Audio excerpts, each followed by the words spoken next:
Entonces, esta mañana, pues vamos a ver cómo en esta espiritualidad misionera que brota del corazón del Evangelio, pues tiene que servir, claro, a la misión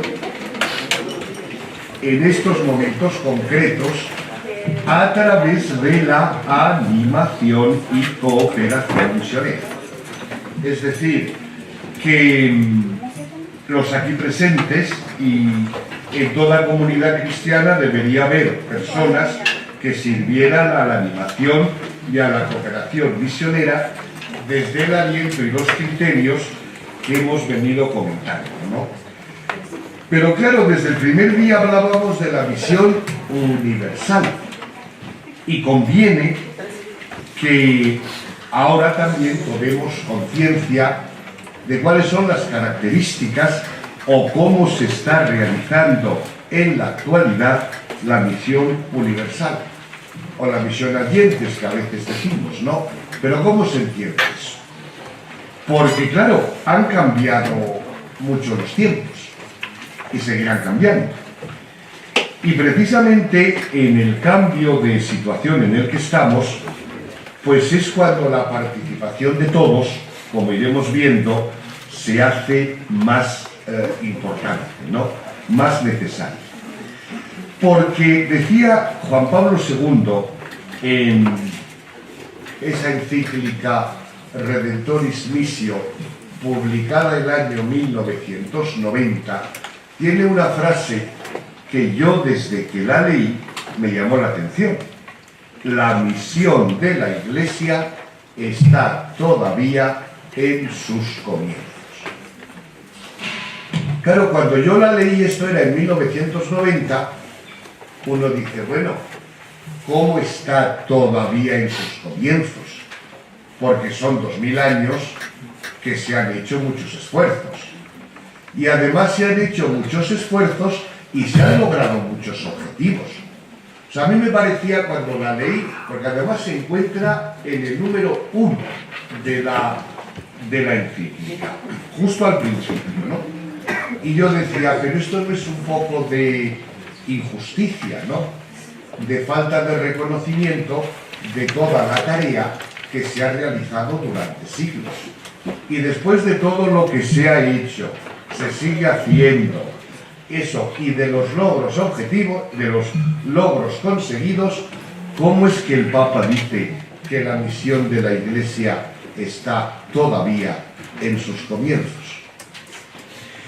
Y leyendo el texto, hay como, creo yo, dos razones que provocan este juicio. Porque claro, es como decir, oigan, ustedes no descansen con lo ya conseguido, porque es que queda muchísimo por hacer, porque estamos todavía empezando. Y claro, cuando la gente está cansada, que le digan, no, si es que todo lo que se ha hecho es casi una introducción para lo que viene ahora, ¿no? Y claro, la verdad es que uno va leyendo su razonamiento y sobre todo uno va viendo los acontecimientos posteriores y uno dice, claro, y las dos coordenadas, yo creo, para entender esta afirmación es doble, ¿no? Por un lado, desde el punto de vista cuantitativo. Es decir, estadísticamente, los cristianos o los católicos, ¿cuántos somos? En aquel momento, pues, ¿qué podíamos ser? 18-19% de la población mundial. Y bueno, más o menos el porcentaje se mantiene. Pero claro, después de tanto esfuerzo, si no pasamos de ser el 18-19% de la población mundial, pues es que queda mucho por hacer. Pero ese es un aspecto. A mí me parece que el aspecto más importante es que el Papa dice, está surgiendo una civilización y una cultura mundial que es la que va a ir unificando en buena medida a la humanidad entera, de tal manera que la historia de la humanidad parece que se va unificando, y en esa cultura nueva, ¿quién está sembrando la semilla del Evangelio? Era el año 1990. Todavía no se hablaba de globalización. No era una palabra que se hubiera puesto de moda. Pero el Papa ya estaba insinuando que esa cultura nueva va a envolver. Yo recuerdo cuando en Burgos hace ya bastantes años, participando en la Semana Misional, ¿no?, misioneros que daban su testimonio, etcétera, y que venían de África o de Asia o de cualquier lugar de América también. Y claro, cuando decían que es que los jóvenes de las grandes ciudades, en cualquier lugar del mundo, pues ven los mismos programas de televisión, tienen los mismos ídolos deportivos, se dejan guiar por la misma moda de vestir y de costumbres. O sea, hay una dinámica que va unificando el mundo, las costumbres, sobre todo de la generación más joven. Es decir, la generación futura, en todas las partes del mundo, se va a ir educando desde los mismos criterios. ¿Y quién está sembrando la semilla del Evangelio en esa cultura nueva? Y claro, ahí se juega mucho. Yo recuerdo una anécdota que cuentan del gran, y también en proceso de beatificación, el gran arquitecto Gaudí, catalán y español, que supongo que habrán visto la Sagrada Familia de Barcelona. Bueno, pues, ¿por qué él concibió la Sagrada Familia? Como un templo que, bueno, tiene millones y millones de visitantes cada año, ¿no? Y fíjense el razonamiento que él se hacía como cristiano. Él decía, o pensaba, estamos finales del siglo XIX, principios del siglo XX, y claro, Barcelona sí es una ciudad importante, pero lógicamente se iba a seguir desarrollando urbanísticamente en barrios nuevos.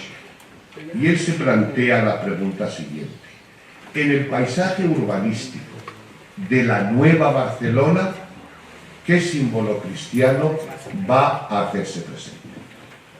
Y él concibió su obra más magistral precisamente en clave evangelizadora. En el mundo nuevo que iba surgiendo, en la civilización que se iba a ir desarrollando, de un modo visible, iba a haber ahí un signo, un gesto, una presencia cristiana. Simplemente un signo. Pero claro, eso nos está recordando a nosotros la necesidad de ver por dónde sopla el viento de la historia para estar presente en un momento determinado. Y en ese tipo de encrucijadas se ha jugado siempre el futuro de la Iglesia y del cristianismo en el mundo. Porque esto se ha producido en muchos momentos de la historia, ¿no? Aludía yo ayer, cuando el Imperio Romano se hunde, va a surgir, vienen otro tipo de razas llamadas bárbaras para situarse en Europa. ¿Y quién tiene la intuición de ir creando pequeños monasterios? O, por ejemplo, obispos que en un lugar facilitan el encuentro y la boda entre los nativos y los que vienen de fuera. O, por ejemplo, si en un momento determinado de la península ibérica, de España y Portugal, salen unas naves hacia lo desconocido, y hay un grupito de frailes que están ahí presentes en esos barcos. Y precisamente por el hecho de estar en aquel momento presentes en unos barcos, van a determinar el futuro. Porque el futuro de la Iglesia y el futuro de la humanidad sería distinto si en aquel momento no había en aquellas carabelas de Colón y tal, no había unos hombres que iban a anunciar a su estilo, desde su época, el Evangelio. Y por eso, aquello que comentaba yo el otro día, que decía Santa Teresa, ¿no? Yo pongo lo poquito que hay en mí. Pero claro, eso poquito que hay en mí, si se pone la semilla en el momento adecuado y en el lugar adecuado, puede dar frutos. Entonces, creo yo que la reflexión de Juan Pablo II tiene que ser tomada muy en serio para darnos cuenta de que se ha ido generando a nivel mundial una cultura de la globalización y que lleva consigo también una experiencia de inter o multiculturalidad permanente. Yo recuerdo todavía, siendo yo seminarista, cómo nos llamaba la atención la primera vez que vimos un negro paseando por las calles de la ciudad. Era una novedad. Y ahora vemos que por las migraciones o por la existencia de refugiados o por la movilidad de la población, hoy las culturas, las religiones se encuentran, ¿no?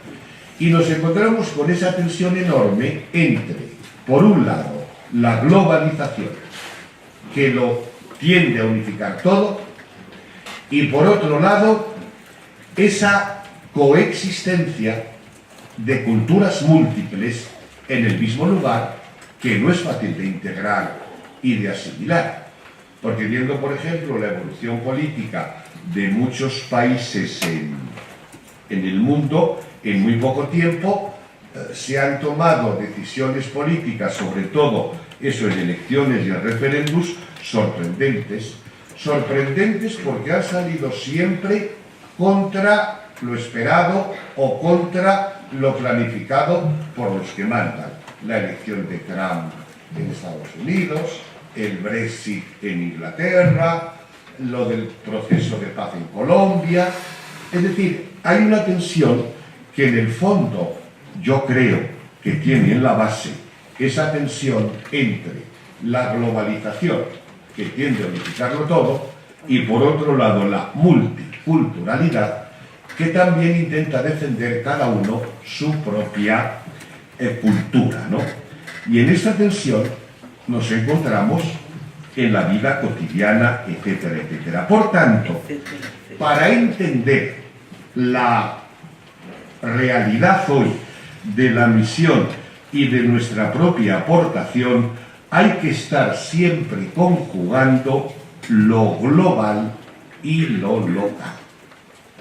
Es decir, como se suele decir ahora, hay que actuar localmente, pero con la mirada global.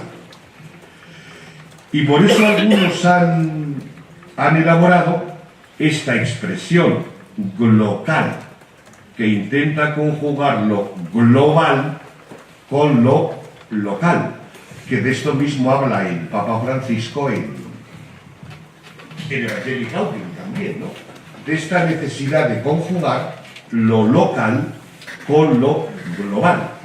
Entonces, evidentemente, cada uno de nosotros vamos a ejercer nuestra tarea eclesial y pastoral en un lugar concreto. Pero tenemos que realizar el esfuerzo de ayudar a nuestras comunidades a abrir la mirada a lo universal. Y eso yo creo que es una tarea fundamental del animador misionero, ¿no? Entonces esto lo vamos a situar ahora porque estos factores que acabo de decir están cambiando la idea y la experiencia que tenemos de misión universal. Y el nuevo horizonte se entiende mejor, sí, claro, si lo comparamos con el pasado. Es decir, estamos ahora en un momento de transición. Estamos empezando una época en gran medida desconocida, que por un lado nos desborda, y sin embargo, por otro lado, yo creo que nos estimula, como vamos a ver. que nos estimula y que además nos obliga o nos debería ayudar a descubrir las enormes posibilidades que nosotros como Iglesia tenemos. Como ninguna institución humana en este mundo, creo yo. Lo que hace falta es que lo veamos y que nos lo creamos y que lo afrontemos con el espíritu adecuado. Ahora nos encontramos ya en el inicio de una misión que se suele llamar postmoderna y postcolonial. Y ahora lo voy a ir explicando, ¿no? Pero lo que interesa es que nos demos cuenta de que la misión de la Iglesia, esa misión que lleva la Iglesia en su seno, es siempre una misma melodía, pero con variaciones múltiples. Es decir, la música, podríamos decir, es la misma, pero la interpretación siempre tiene que ser distinta. Ayer hablábamos mucho de San Pablo, por ejemplo. San Pablo, ¿cómo lo haría hoy? Sería el mismo apóstol, pero seguro que la interpretación era distinta. Él iba creando pequeñas células en las distintas ciudades del imperio, pero eso hoy se hace, hay que hacerlo, digamos, de modos distintos, y esa perspectiva universal de actuar en lo local, pero siempre expandiéndose y saltando barreras, eso ya veíamos que empezó con Pentecostés, pero luego, según la época histórica, se van cambiando las circunstancias. Y entonces lo que nos interesa hoy es ver el cambio en el que nos encontramos, pero asumiendo los tesoros del testimonio pasado. Porque lógicamente ha habido muchos errores, pero los errores también tienen su tesoro. Nosotros hoy nos creemos muy listos y mucho más lúcidos que los de hace 2 siglos. ¿Qué dirán de nosotros dentro de 3 siglos? O sea que en ese sentido hay que ser también prudentes, ¿no? Por tanto, darse cuenta de los errores que ha habido, pero cada época es su época, y por otro lado, pues eso, las circunstancias van cambiando. Entonces, venimos de una época en la que la experiencia de misión universal o de misiones se puede resumir en la expresión misiones extranjeras, que es lo que se fue produciendo en la época moderna, a partir del siglo XVI, a partir sobre todo de la expansión a través de la navegación de portugueses y españoles.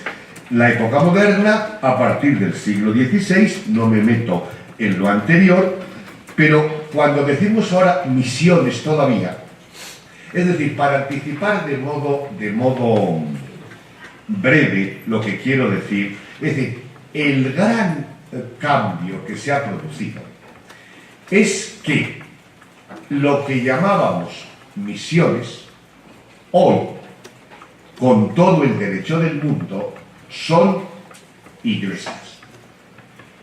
Ya ven que hemos hablado de iglesias, ¿no?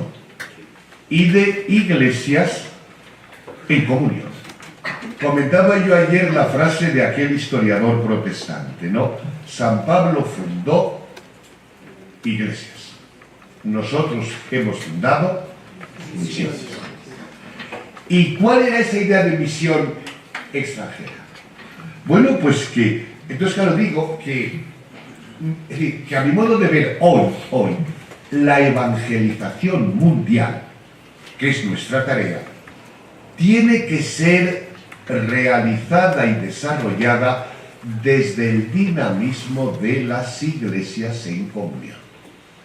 Porque fíjense que decíamos, la globalización es algo que nos desborda. Es algo que nos desborda porque dice uno, ahí hay fuerzas económicas, financieras, industriales, que quién puede con ellas, ¿no? Pero también desde otro punto de vista uno se puede preguntar, ¿hay institución en este mundo más globalizada que la Iglesia Católica? Es que no hay una comunidad eclesial en Mongolia. ¿Y dónde está Mongolia? Pues vaya usted a saber, pero me parece que está muy lejos, ¿verdad? Y sin embargo, hay una iglesia y celebran la misma Eucaristía y anuncian el mismo Evangelio. ¿Qué empresa tiene esa capacidad de presencia y de encarnar? Entonces, claro, digo que por un lado nos desborda porque son fuerzas que parecen incontrolables y sin embargo nos tendrían que ayudar a descubrir nuestra propia capacidad de transformar el mundo. Porque fíjense, por ejemplo, una frase ya ven, en el siglo IV, V, ¿no?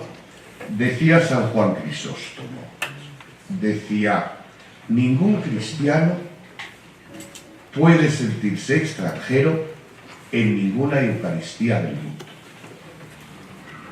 Fíjense qué principio capaz de transformar el mundo y las relaciones humanas. Porque esas divisiones de la humanidad quedan superadas porque aquí hay una Eucaristía y en esa Eucaristía puede venir uno del lugar y uno de fuera. Y todos los que más o menos nos movemos un poco y estamos en la dinámica de la animación misionera, etcétera, tenemos esta experiencia. Tú vas a un lugar, conoces simplemente a no sé quién, que conoce a no sé quién, y estás en tu casa. Y entonces el extranjero, el inmigrante, el turista, sabe que en la Eucaristía del lugar se siente en su casa. Y ya ven, algo, a través de algo que humanamente es insignificante, celebrar la Eucaristía. Y sin embargo es capaz de recrear la humanidad. Si esto lo tomáramos en serio y viéramos que las distintas iglesias tienen esa tarea, pero bien, eso es lo que es la época en la que estamos ahora viviendo, en una época realmente nueva y por eso totalmente fascinante para la Iglesia Católica, ¿no? Pero claro, en el siglo XVI, cuando empezó esto, se hacía desde la conciencia de superioridad de una cultura, la europea, occidental, que tenía una perspectiva etnocéntrica y que por tanto, junto al Evangelio, quería llevar su cultura, su modo de vivir la Iglesia, su economía, etcétera, etcétera, ¿no? Con una visión negativa de los otros, negativa en el doble sentido cultural y religioso, porque el otro tenía una religión muy mala, muy contaminada, muy corrompida, ¿no? Y luego también eso tanto desde el punto de vista religioso como desde el punto de vista cultural, ¿no? Por tanto, se pretendía trasplantar modelos occidentales en todos los aspectos de la vida, ¿no? De tal manera que cuando, por ejemplo, en el lenguaje eclesial, en cualquier lugar de la América del siglo XVI o de África hasta el siglo XX o tal, cuando se dice la misión, vamos a la misión. La misión es un espacio en el cual hay una serie de casas, el templo, el dispensario, la escuela, la casa de los padres, la casa de las religiosas, pero todo con estilo occidental. Y de un modo, vamos a decir así, aislado del contexto. Y la palabra misión designaba eso. Y además algo distante. Es decir, el español o el italiano o el francés que se iban a África, Asia o que venían a América. las misiones eran extranjeros. Y además, entonces el misionero era visto como un supercristiano, porque claro, en aquellos tiempos realmente era un riesgo, ¿no? No había viajes como ahora, de ida y vuelta. El que iba, pero era un supercristiano que prácticamente podemos decir actuaba un poco como por su cuenta, en el sentido de que no se sentía enviado por una comunidad eclesial concreta. Era un miembro de una congregación normalmente, pero el resto de las diócesis, iglesias, etcétera, pues tampoco se sentían especialmente implicadas en la cuestión, ¿no? Y además, durante el siglo XVIII-XIX, pues se va produciendo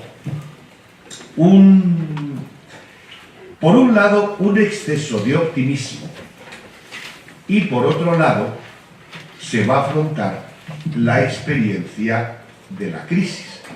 Exceso de optimismo, ¿por qué? Pues sencillamente porque, claro, desde la propia convicción de fe, desde la conciencia de la propia superioridad y desde la conciencia de los medios y recursos que el mundo moderno aportaba, ciencia, técnica, transportes, pues estaban convencidos de que en pocos años se iba a conseguir la evangelización del mundo. El año 1910, por ejemplo, se celebró en Edimburgo una gran conferencia de carácter misionero organizado por los protestantes que tenía este lema: la evangelización del mundo en esta generación. O sea, estaban convencidos de que existían las condiciones para que en 30, 40 años el mundo entero quedara evangelizado, occidentalizado, etcétera, etcétera.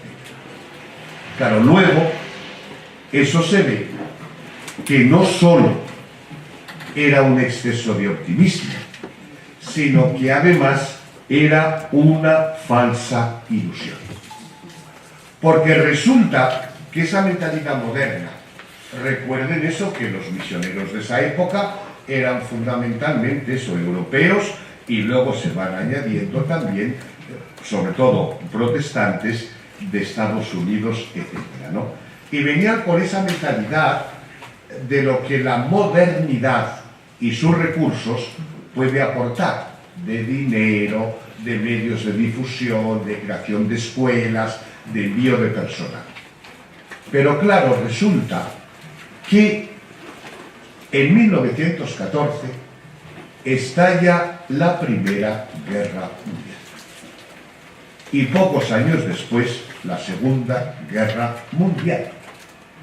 ¿Y cuál fue el motivo de que saliera esa guerra? Pues la razón es lógica. Es decir, hay una serie de países que necesitan materias primas y que a la vez necesitan nuevos mercados, porque la industria lo va exigiendo, ¿no? Entonces empieza la competición y el enfrentamiento entre los países. Y por tanto se generan nacionalismos y violencia. Y esos países occidentales que tenían colonias en otros continentes acaban enfrentándose entre sí, de tal manera que, dado que todos eran potencias coloniales, pues se da origen a una guerra mundial. Y claro, fíjense las cuestiones que entonces se plantean. Esos países cristianos que han acabado en enfrentamiento, en la violencia, esos tienen algo que enseñar. Y las iglesias, es decir, las iglesias cristianas que están predicando el Evangelio por todo el mundo, ¿qué van a predicar? se han sido incapaces de frenar la guerra en sus propios países. No quedan deslegitimadas las iglesias. Y además, esas iglesias cristianas que están divididas entre ellas, no han trasplantado sus divisiones a los otros continentes, que si calvinistas, que si luteranos, que si no sé qué, ¿no? O sea que, como ven, se dice, bueno, pero la misión no hay que plantearla de otro modo. No estaba levantándose sobre presupuestos injustos e inicuos. No hay que replantear las cosas de otro modo, pero es que además las iglesias que iban surgiendo en otros continentes, esas iglesias no mostraban la idea de vivir bajo tutela. Es que no tienen ellas derecho a salir del Estado colonial, porque políticamente los países eran colonias. Entonces las iglesias no estaban tan bien sometidas a la tutela y al control de las iglesias de origen. No había que replantear las cosas de otro modo. Es que las iglesias jóvenes que nacen en Ghana, en Laos, esas iglesias que van naciendo en el siglo XIX y en el siglo XX no tienen derecho a su propia identidad, a su propia autonomía y a tomar la palabra. ¿Es que la misión puede ser de una sola dirección? Es decir, nosotros, iglesias antiguas, que tenemos más tradición, tenemos más personal y tenemos más medios económicos, nosotros no hemos actuado de un modo unilateral, como diciendo, tenemos que dar. Y es que no hay nada que recibir. Es que la misión es unidireccional. Pero claro, darse cuenta que todo esto se va gestando y va cambiando porque durante muchos siglos se ha venido funcionando desde esa clave, ¿no? Luego, a partir de los años 1960, se va produciendo, sobre todo en África y también en Asia, la independencia política de muchos países. Eran colonias y ahora ya tienen su propia autonomía, como pasó en América en el siglo XIX, ¿no? Pero en el siglo XX, cuando se plantea de modo más directo esto, entonces, claro, cuando esos países van adquiriendo su autonomía de un dominio colonial, no es lógico que entonces lancen su acusación contra un cristianismo que es el del hombre blanco, colonizador, y por tanto nos han traído aquí una religión extranjera. ¿No tenemos que reivindicar nuestras tradiciones? ¿No es bueno, como se pedía en alguna asamblea misionera ecuménica, que deje de haber durante un tiempo, que dejen de venir misioneros para que podamos nosotros desarrollarnos desde nuestra propia autonomía, evitando ese control que viene de fuera? Como ven, son preguntas que obligan a replantear la situación y al mismo tiempo se va planteando la urgencia de los problemas del mundo, de la injusticia y de la pobreza, sobre todo a partir de los años 60. La verdadera cuestión no es la injusticia que hay en el mundo, la pobreza. ¿Y la Iglesia qué tiene que hacer? Llevar el Evangelio, pero no es más urgente dar de comer y defender la dignidad de los oprimidos? ¿Qué es lo que la Iglesia tiene que buscar? Que la gente entre en la Iglesia o que nosotros como Iglesia celebremos los logros que la humanidad va consiguiendo en estos campos. Es decir, Dios ¿dónde actúa más? ¿Dónde actúa con mayor claridad? Se preguntan muchos. ¿En los ámbitos de la Iglesia o en los movimientos sociales y políticos que quieren transformar la humanidad? ¿Dónde hay que celebrar la salvación? ¿En el mundo o en la Iglesia? ¿No hemos sido, preguntan, demasiado espiritualistas y por tanto hay que cambiar el orden de prioridades? Como ven, es un cambio terrible, ¿no? A partir de los años 60, ¿no? Y a esto se añade luego, también surgió por esa época el encuentro con las otras religiones. Porque claro, es fácil condenar desde fuera a las otras religiones, pero cuando las ves de cerca no hay que respetar su valor, la santidad que pueda haber en ellos. Es que las otras religiones pueden ser condenadas sin más como obra del diablo. Recuerden la frase esa: fuera de la Iglesia no hay salvación, que la habrán oído muchas veces, ¿verdad? Es que uno tiene que ser bautizado para encontrar la salvación, o por el contrario, las religiones tienen que ser valoradas. Pero si las religiones tienen que ser valoradas, entonces, ¿qué es más importante? ¿El anuncio o el diálogo? Es decir, respecto a las otras religiones y a sus miembros, ¿yo qué actitud tengo que adoptar?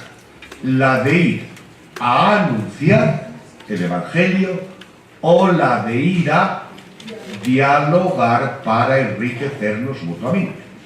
Los problemas, como ven, están a la orden del día, ¿no?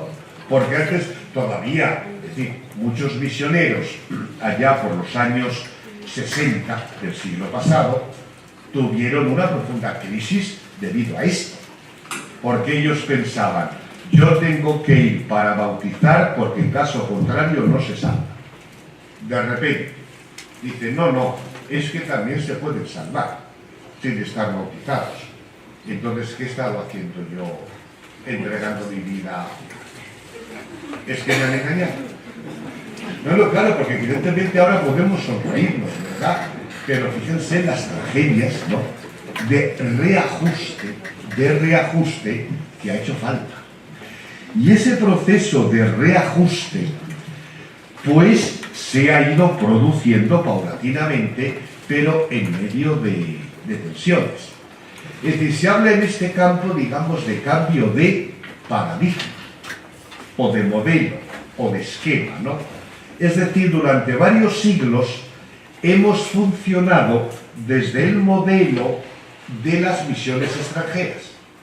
Pero es que ahora resulta que esas misiones son iglesias. Y no tiene más importancia la iglesia de cualquier zona rural de un país de Asia o de América Latina o de Europa, como la iglesia de Washington, de Colonia, de Milán o de Ciudad de México. Teológicamente son iglesias. Entonces, es más importante una que otra. Y esto, claro, genera también fricciones. Y por eso, yo creo que también en España y en Europa, aquí me imagino que en cierta medida igual, yo creo que en gran medida todavía la animación misionera y la cooperación misionera está planteada desde el esquema antiguo. Entonces, la gente más informada, más metida en estas cuestiones, pues, claro, nos damos cuenta de que el cambio se ha producido. Ahora, la espiritualidad, la animación, la cooperación misionera, realmente se ha ido adaptando a esta nueva perspectiva, o qué pasos estamos dando, ¿no? De no ver el esquema de misiones extranjeras en ese sentido unidireccional y ver la evangelización del mundo desde la comunión de iglesias en la que cada una tiene algo que aportar, y de la riqueza entre todos se puede afrontar la tarea de la evangelización mundial. Esto es lo que supone salir o entrar en el estadio postmoderno y postcolonial. Fíjense, el gran teólogo Karl Rahner, digo esto y luego podemos seguir, ya ven que el tiempo da de sí poco, ¿verdad? No sé si lo comentaba, me parece que no, ¿verdad? El teólogo Karl Rahner, a los 10 años del Concilio Vaticano II, le preguntaban que desde su punto de vista, cuál era el significado histórico del Concilio Vaticano II. Y claro, con la lucidez que tiene quien sabe pensar, él decía que el Vaticano II significa, decía él, la entrada de la Iglesia en el tercer periodo de su historia. Porque primero la Iglesia fue judía, nació en el ámbito judío, ¿no? Luego se hizo griega, latina, europea, romana, occidental. Pero ahora, a finales del siglo XX, la Iglesia está empezando a ser Iglesia mundial, porque ya se ha visto que en el Concilio Vaticano II había numerosos obispos procedentes de iglesias no europeas o no occidentales, y ese proceso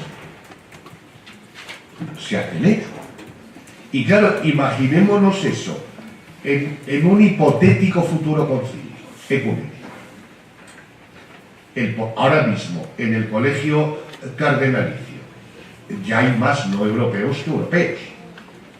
Entonces, claro, eso obliga a ver la Iglesia y la misión mundial o universal desde otro punto de vista, como contribución de todas las iglesias, cada una aportando lo propio suyo a la evangelización del mundo. Entonces hay que pasar de ese esquema colonial y moderno a una situación postcolonial y postmoderna. Y por eso yo digo que la experiencia de iglesia y la experiencia misionera no se podrá plantear al nivel de lo que exigen los tiempos si no nos damos cuenta de que las misiones son iglesias. Por eso daba yo también tanta importancia ayer al hecho de la iglesia local, porque los auténticos protagonistas no son tal congregación o tal movimiento o tal asociación, son las iglesias. Y esas son las que realmente tienen que trabajar en lo concreto, porque también ya la última idea que quiero decir, ¿no? Así como comentaba, ¿no? Este proceso de globalización, que por un lado nos desborda, nos permite descubrir el lado gozoso de una iglesia católica, que está en todas las partes del mundo. Bueno, y por otro lado, hablábamos también del proceso de secularización o de pluralidad, de pluralismo, de tal manera que en una ciudad, además de los católicos, hay otros muchos. Esa situación nos permite descubrir el sentido de una iglesia local o de una iglesia diocesana, nos permite descubrirla como comunidad misionera, porque en medio de esta ciudad donde los católicos somos, por ejemplo, el 40%, nos sentimos iglesia sabiendo que hemos sido convocados del conjunto de la población y estamos siendo enviados a esa misma población. De tal manera que la dinámica o el compromiso misionero arranca desde lo concreto para luego abrirse al mundo entero, ¿no? Entonces, cuestiones que pueden parecer problemas también son oportunidades, porque esa experiencia de iglesia local no se puede tener cuando todos los de la ciudad son católicos. Pero ahora sabemos que hemos sido convocados de entre los no creyentes para ser enviados a los no. Y por tanto la dinámica misionera tiene que arrancar de lo concreto para abrirse a lo global.